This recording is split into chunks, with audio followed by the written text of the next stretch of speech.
इस कार्यक्रम के पुण्यार्जक हैं स्वर्गीय श्री विजय कुमार जी पहाड़े, श्रीमती ललिता देवी पहाड़े धर्मपत्नी, पुत्र पुत्रवधू कमल ऋतु विमल पूजा रितेश कनिका, पुत्री दामाद प्रीति सचिन, पौत्री दामाद कृतिका डोमेश, पौत्र कनिष्क द्रव्य, पौत्रियां खुशी सानवी प्रत्युषी, द्विती आहना एवं समस्त पहाड़े परिवार, jubilee hills Hyderabad. Firm Vijay Kumar Kamal Kumar Vimal Kumar Ritesh पहाड़े, Shalimar roller flour mill, premium quality आटा मैदा। आचार्य विराग सागर जी पहले ही अपने नीचे इतना कुछ दे गए कि मेरे जाने के बाद अभाव नहीं होना चाहिए। वे वैद्य सुशील जी अपने नीचे इतनी बड़ी सेना तैयार करके चले गए कि मेरे बाद भी वैयावृत्ति में कमी नहीं आना चाहिए। और वे ही सोचते हम आचार्य हैं, हम दूसरे को अपने शिष्य को वो ज्ञानी अपने बराबर पर बिठा लेना, इससे श्रेष्ठ कोई कार्य नहीं हो सकता। वे आचार्य विराग सागर जी ने क्या किया? यही तो किया। दूरदृष्टि थी, मेरे जाने के बाद में भी जिन शासन की हानि नहीं होना चाहिए, इसलिए इतना कुछ तैयार करके चले गए। वैद्य जी अपनी सारी विद्या को अपने साथ ले जाते तो फिर सबको लगता कि अब तो बहुत बड़ा अभाव हो गया है। लेकिन वे वैद्य जैसे अपनी सारी विद्याओं को देखे गए, पदमचंद जी अब ऐसे लोग ढूंढ लो, ऐसे युवा ढूंढ लो जिनको अपनी विद्याएं और अपना यह पदभार देके जाना, नहीं तो चले गए ना तो ये संभालने वाले नहीं है। अतुल भैया नमन को कब से फैक्ट्री में बिठाल रहे? अतुल भैया नमन को कब से फैक्ट्री में बिठाल रहे? जब तक मैं हूं नमन नहीं जाएगा। ऐसा अगर भाव आ जाता तो आपके जाने के पश्चात में क्या नमन उस कार्यभार को संभाल पाएगा क्या? सब लोग समझ लें इस बात को। जगदीश जी बिल्कुल समझ लें। देखो युवा जो बैठे हुए हैं, रूपेश, चक्की देखी? चक्की कौन सी वाली? बटन चटकाने वाली नहीं? हाँ, कहीं म्यूजियम में देखी होगी, नहीं तो अब तो जानजी जी वो चक्की हाथ वाली चक्की चलती थी, अब तो म्यूजियम में ही मिलेगी और कहीं तो मिलेगी नहीं हाथ वाली। नहीं तो अब तो बटन चटकाने वाली, और वो भी नहीं, अब तो बटन चटकाने वाली भी नहीं देखते महाराज जी। अब तो पता नहीं कहाँ लगा हुआ है, वहां से पिसा फसा आ जाता है। यानी वो चक्की, एक घटना इस चक्की से याद आ गई जानजी जी। एक दिन आचार्य भगवान के भिलाई में चतुर्मास चल रहा था, 2016 की बात थी। तो कहते भैया जैसे चक्की है ना, आज केवल संग्रहालयों में देखने मिलती है। हम लोगों को संबोधन करते कहते हैं भैया जितने मुनिराज हैं ये मुनि बन के रहना, नहीं तो ऐसा दिन ना आ जाए कि तुम्हें भी संग्रहालय में देखने जाना पड़े। कितनी दूरदृष्टि थी भैया। संग्रहालय में ना भेज देना मुनिराजों को कि मुनिराज हुआ करते थे, ऐसे फोटोओं में लगे रह गए कि ऐसे मुनिराज हुआ करते थे।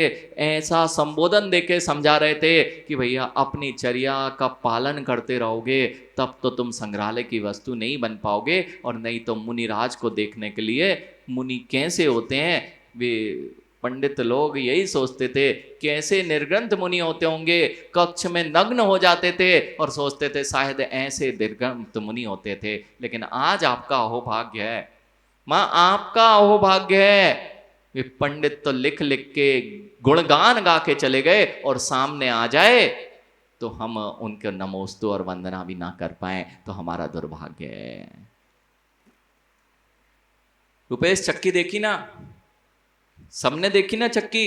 भैया दो पाटे होते हैं रुपेश, ऊपर वाला पाटा घूमता है, सही है ना जगदीश जी? ऊपर वाला पाटा घूमता है तो घूमने वाला जो क्रिया दिखती है, जो लोग बिल्कुल बेकाम हो गए हैं उनसे तो कोई काम ही नहीं है। ध्यान रखना, जो बेकाम हो गए हैं, अवृद्ध हो गए, उनसे क्या काम लोगे? जो लोग अपने जीवन में कुछ करते हैं, जैसे युवा हैं, बड़ा अच्छा ताकत जोश होती है, मनीष जैसे बड़े जोशीले, यानी तो ये दो घूमते मिलते हैं, यानी घूमते मिलते हैं तो घूमने वाला कार्यकारी होता है, घूमने वाले से काम होता है। जो ऊपर वाला पाटा होता है वह घूमता है, हाँ जी जी, और नीचे वाला स्थिर रहता है। तो नीचे वाला हटा देना चाहिए ना, कोई काम का नहीं है।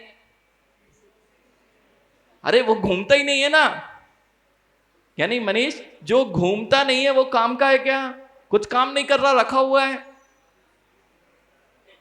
रुपेश, उस पाटे को हटा दो, जैसे आप लोग करते हो। घर में जो वृद्ध लोग हैं, यानी जो घर में वृद्ध लोग हैं, ये कुछ नहीं करते तो वृद्धाश्रम भेज दो। भैया, आटा खाना होगा ना, तो ऊपर वाले को चलना है और नीचे वाले को स्थिर रहना है, और तभी आटा खा पाओगे, उसका स्वाद ले पाओगे। और जो सोचे कि हम तो कर रहे हैं और ये खा रहे हैं बैठ के, तो नीचे अलग कर दो।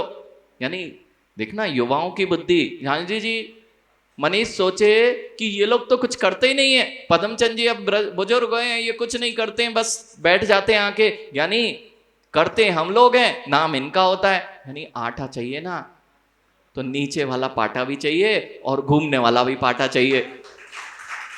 बस बस बस, यही विद्या सीखनी है ज्ञानी, यही विद्या सीखनी है। ऊपर वाला पाटा घूमे और नीचे वाला स्थिर रहे, ये वृद्ध स्थिर रहे और तुम्हारा साथ देते रहे, और ऊपर वाले काम करते रहे, दोनों से आटा पिसेगा और पेट भरेगा। आटा पीसना आता है भैया। माँ सबको, जगदीश जी नीचे वाले पाटे में अब थोड़ा थोड़ा घूम रहे हैं, अब ऊपर वाले पाटे को साथ में लेके चलो, नहीं तो नीचे वाले नीचे रह जाएंगे और ऊपर वाले, ये दोनों चाहिए। इसलिए युवाओं को युवाओं के जैसे काम कराओ, उनसे घूमने का काम होता है, उनसे घूमने का कराओ, लेकिन अपनी स्थिरता को मत छोड़ो, क्योंकि ये युवा तभी स्थिर रह पाएंगे जब ऊपर नीचे वाला पाटा स्थिर है। और वो धुरी चली गई ना, और दोनों की धुरी एक ही है। झांझी जी, दोनों की धुरी, वो कील एक ही है। बस उस कील को, देव साहस गुरु और धर्म की कील को पकड़े रहो, दोनों बंधे रहोगे और दोनों के काम बनते रहेंगे। यही ये विद्या आ जाए। देखो उन्होंने ये कार्य अच्छे से किया। वैद्य जी ने क्या किया, सारे युवाओं को वो केवल संबोधन देते थे और उनसे काम करवाते थे, और उन्होंने यही कार्य करते करते आज तक इतनी सेवा की, और आगे भी उनकी चक्की संग्रहालय में नहीं जाएगी। सत्य ना। आचार्य विराग सागर जी की, अब इस संग्रहालय में उनका संग नहीं जाएगा। जिस नेतृत्व के साथ उन्होंने नेतृत्व किया था, आज उसी नेतृत्व को अपने जीते जी चलने वाले पाटे को सौंप के चले गए। और यानी बस यही तो सीखना है ज्ञानी। घर में भी अतुल भैया, जब बेटे तुमसे छीने उसके पहले दे देना। जब विवाद होना प्रारंभ हो आशीष, उसके पहले उनको, हाँ कोई मांगेगा ना तो बहुत कष्ट होता है, और दोगे ना तो महिमा बढ़ती है। यानी मांगने में कष्ट है और देने में महिमा बढ़ती है। जो जो देता है उसकी हमेशा महिमा बढ़ती है। इसलिए सबसे ज्यादा यदि किसी ने दिया है तो वे तीर्थंकर अरहंत प्रभु हैं, जिन्होंने इस जगत का सारा कुछ इनको दे के चले गए, इसलिए सबसे ज्यादा महिमा माने। छायक दान ज्ञानी, छायक अभय दान, भैया सब कुछ तो बता गए, सब कुछ बता गए, अब चलना आपको है। आज यहां बता रहे मां, हमारी बुद्धि जो धर्म की ओर से विपरीत होती जा रही है। अर्थ पुरुषार्थ मिलेगा तो धर्म से मिलेगा, काम पुरुषार्थ मिलेगा तो धर्म से मिलेगा, और मोक्ष मिलेगा तो भी धर्म पुरुषार्थ से मिलेगा। इसलिए धर्म पुरुषार्थ जो नहीं कर पाते हैं, वही दीर्घ संसार में भ्रमण करते हैं।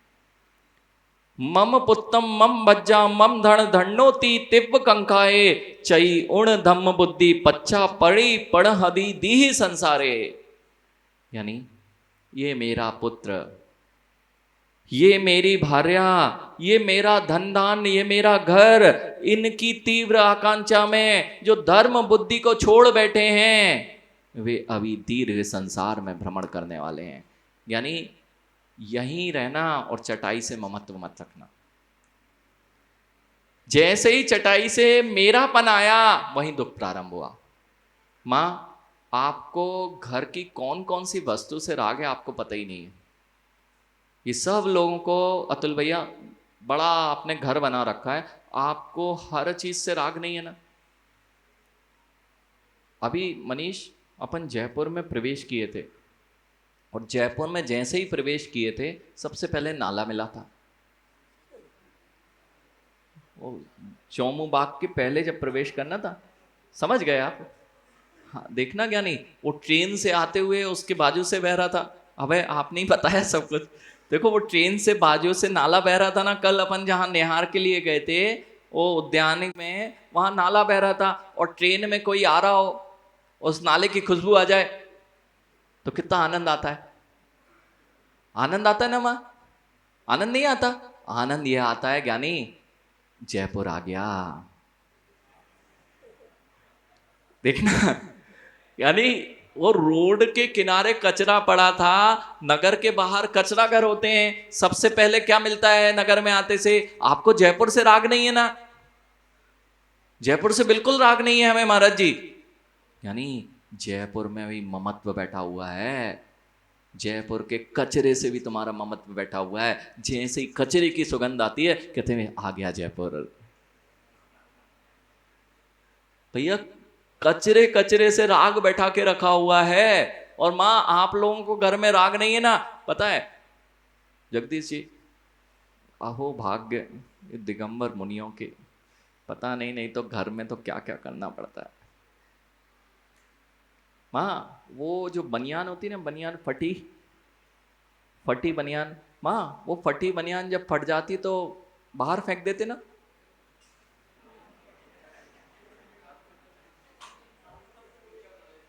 अरे पहुंचा नहीं भैया, अब हमसे कुछ बुलवाओ मत। आशीष उसके बीच में ये जिस पे पसीना और उसके बीच में रोटी रखी मिल जाती है माँ। अब बताओ जीभ के राग। और इतने ही नहीं यानी अगर कोई पुराने कपड़े हो जाए ना तो माँ घर में छूट नहीं पाते। क्यों? होली में पहनने काम आएंगे। यानी क्या राग की दशा है, क्यों आनंद नहीं आ रहा है। और इतने ही नहीं, अगर भैया चड्डी भी फट गई ना भैया, वो भी नहीं बिकती है कि पोंछे लगाने के काम आएगी।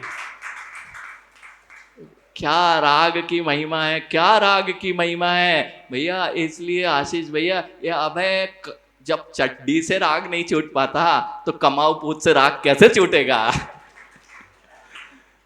क्या नहीं, ये महिमा ममत्व भावों की है, ये महिमा ममत्व भावों की है और कुछ नहीं है। यही जब धर्म बुद्धि में लग जाता है ज्ञानी, तब समझ में आता है कि मैं ही अपने राग में सारे संश्लेषता को प्राप्त हो रहा हूं, या राग मेरे साथ कोई काम का नहीं। और बताए क्या पांड्या जी, और बताए? देखो ज्ञानी यही बोल रहे हैं, मेरी बुद्धि लगता ही है कि मेरे साथ में जितना परिग्रह है उससे मेरा कुछ भी नहीं हो रहा है, लेकिन कचरे से राग बैठा हुआ है। यहां तक कि घर में वो बोर्ड टूट जाए ना ज्ञानी, उसमें एक छोटा सा नट निकलता है, वो नट भी तुम्हारे घर में रखा है। क्यों? काम आएगा। और जीवन निकल गया, ऐसे कितने सारे नट नट जोड़ते जोड़ते, लेकिन काम नहीं आया। ये राग ही तुम्हारे कष्ट का कारण बनता है। मैं और मेरे का भाव जहां खड़ा हो गया चटाई में, पकड़ लिया करो चटाई में। जब तक पदमचंद जी को कोई फर्क नहीं पड़ता, जब तक वे, कौन सा मंदिर है ये, जनकपुरी वाले मंदिर में नहीं है, तो कितनी बोली जा रही कोई फर्क नहीं पड़ता। ये बोलेंगे जल्दी जल्दी देखना, और जैसे ही अपने मंदिर जनकपुरी में हैं तो पता चलता कि नहीं। और यदि जगदीश जी क्या हैं और जगदीश जी यहां हैं, अरे बस जहां ममत्व बैठा है वहां तुम्हारा कष्ट और संक्लेशता प्रारंभ हो गई है। ये ममत्व भाव को छोड़ना, यही तुम्हारे दीर्घ संसार का कारण है। एक छोटी सी घटना को सुन के, क्योंकि समय हो गया, एक सभा में एक साधु महात्मा प्रवचन कर रहे थे, और उन्होंने इसी तरह का कोई प्रवचन किया, काफी व्याख्या कर रहे थे, और बीच में किसी रूपेश जैसे ज्ञानी ने प्रश्न कर लिया कि ये इंसान को नरक कौन भेजता है, इंसान को नरक कौन भेजता है। और बहुत ज्यादा भीड़ थी, वे साधु महात्मा थे, उनके प्रवचन में बहुत भीड़ थी, उन्होंने सुन नहीं पाया किसने प्रवचन किया। और वे पूछते हैं ये प्रश्न करने वाला कौन है, तो वहां से आवाज आती है मैं हूं। साधु जी महात्मा कहते हैं बस यही नरक भेजता है। ये जो मैं है ना, मैं, यही तुम्हारी दुर्गतियों का कारण बनता है, यही तुम्हें नरक भेजा करता है। ये मैं और मेरापन छूट जाए तो संसार में इससे सुंदर कुछ नहीं है। अपनी ओर दृष्टि नहीं है, इसलिए मेरे ओर, मैं हूं, ये अभिमान और मेरे हैं, इसमें राग, ये दोनों जब तक नहीं छूटता है संसार में चटाई तोड़ने का कष्ट बन जाता है। भैया सत्य यही है। जितना तुम राग करोगे ना माँ, कुछ राग नहीं है, इतने बड़े बड़े महल बना लिया, उसकी सफाई नहीं हो रही ना, उसकी चिंता लेके बैठ गए। अब नौकर नहीं मिल रहे, सफाई कौन करे। किसने कहा था बढ़ाओ। यानी अगर एक, देखना मनीष, जिस घर में रहते हो ना, अगर उसका एक टाइल्स क्रैक हो गया ना, वो भी तुम्हारे मस्तिष्क में है। अगर कहीं दीवार पे क्रैक आ गया ना माँ, वो भी तुम्हारे परिणामों को संश्लेषता का कारण बनता है। इसलिए जितना तुम जोड़ने की प्रवृत्ति करोगे, यही तो जीव को सबसे कष्टदायी है और दीर्घ संसार का कारण है। संसार में रहते हुए भी कमलवत रहना, इसका नाम निर्गंथ दिगंबर मुनि मुद्रा है। इस कार्यक्रम के पुण्यार्चक थे स्वर्गीय श्री विजय कुमार जी पहाड़े, श्रीमती ललिता देवी पहाड़े धर्मपत्नी, पुत्र पुत्रवधू कमल ऋतु विमल पूजा रितेश कनिका, पुत्री दामाद प्रीति सचिन, पौत्री दामाद कृतिका डोमेश, पौत्र कनिष्क द्रव्य, पौत्रियां खुशी सानवी प्रत्युषी, द्विती आहना एवं समस्त पहाड़ी परिवार, jubilee hills Hyderabad. Firm Vijay Kumar, Kamal Kumar, Vimal Kumar, Ritesh पहाड़े, Shalimar roller flour mill, premium quality आटा मैदा एंड रावा।